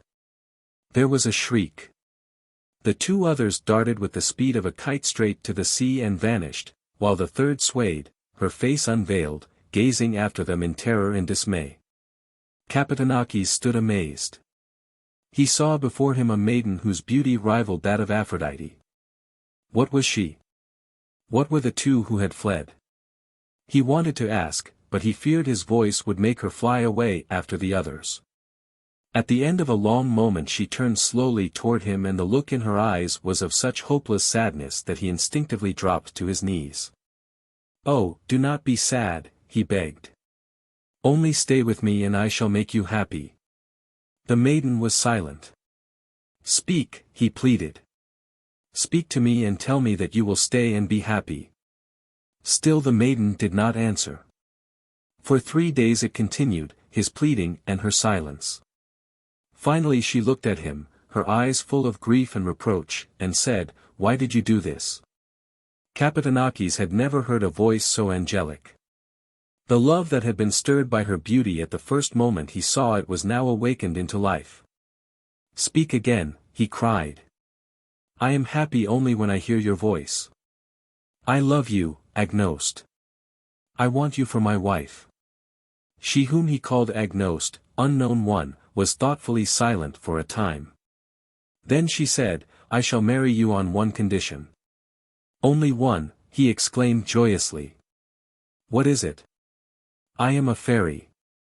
You have me in your power. The condition is that I shall never speak again. Kapitounakis tried to hide his disappointment. I would accept any condition, he answered solemnly. They were married. 3 years passed. They built a little home at the foot of a hill and an elf-like child was born to them. Kapitomakis had hoped from the beginning that his love would melt the seal on that heavenly voice and that he would hear it in song and laughter and words of love. But all these 3 years Agnoste's silence had hung like a shadow upon his soul. She only followed him about, gazing at him with a fixed expression. Even to the child, Agnoste never spoke. But this fairy child, with her great far-seeing eyes and her strangely quiet, graceful ways, seemed not wounded by her mother's cold silence, as was Kapitomakis. It cannot last, he said to himself as he looked back over the 3 long years. He must find some way to make Agnoste forget the condition she had imposed upon him. Perhaps if she once broke her silence. He had heard that in great crises or stress of great emotion one did unexpected, almost unbelievable, things. He reasoned that what rouses a mother most is danger to her child and that, of all elements, fire is the most terrible. Then his idea came. It was desperate, but another day of this silence, he thought, would madden him. Still he would try pleading once more. That evening he sat at Agnoste's feet as she worked in the candlelight, and with all the fervor of his soul he sang his song of entreaty. "Oh, speak to me, dear one. Lonely has been my life. I long for the music of words. For the voice of my wife. Long years for love I waited. Lonely my life and sad. Long years for gladness I waited. You spoke and I was glad. My joy lived only a moment. For my joy, long gone, I cry. Let me hear your voice, beloved. Speak to me or I die." Agnoste, smiling faintly, shook her head in silence. His plea had been useless. It was autumn again. The next morning was fine and clear. Kapitomakis left the house early, taking a rocky path up the Thanatorihi. There was suppressed excitement in every movement, though he said no word. When he looked back he saw, as he expected, Agnoste following with the child in her arms. They reached the top of the hill. It was partly wooded and on the north side among some fallen trees were dry, dead leaves leaped by the wind. He set to work furiously, gathering branches and leaves to make a pile on the rocky, wind-swept south side. Not knowing his intention, Agnoste laid the child down and helped him. Kapitomakis set fire to the heap and together they watched the flames leap halfway to the sky. Then Kapitomakis went to the spot where his child lay sleeping and took it in his arms. Surely, he thought, she must speak when she thinks I am about to cast our child into the flames. He approached the pile, lifted the child high, gave a swinging movement with his body and arms, as though he were ready to hurl it into the fire. Like an angel with wings invisible, Agnoste leaped into the air, caught the child from him, darted straight through the flames and without a sound flew over the hills and was lost on the grey-blue horizon of the Mediterranean. Weird sounds of tumult came from the fire which, like a snuffed candle, the instant Kapitomakis turned to it, died out. For hours he stood motionless before its ashes. Then with a violent waking of all his forces, he set out on a wild search for his wife and child. Kapitomakis was not seen sitting eagle-like on the Thanatorihi, nor his lyre heard among the hills. He climbed mountain peaks. He wandered through woods and fields, he followed the sunset, seeking the palace of the fairies in the sea. One noon after many years the people of the island saw once again Kapitomakis high on the hill of death. The notes of his lyre were sweet as in the old days, but sad, with despairing, heartbreaking sadness. When the villagers reached the rock on which he had been sitting, he was gone. They did not see him again.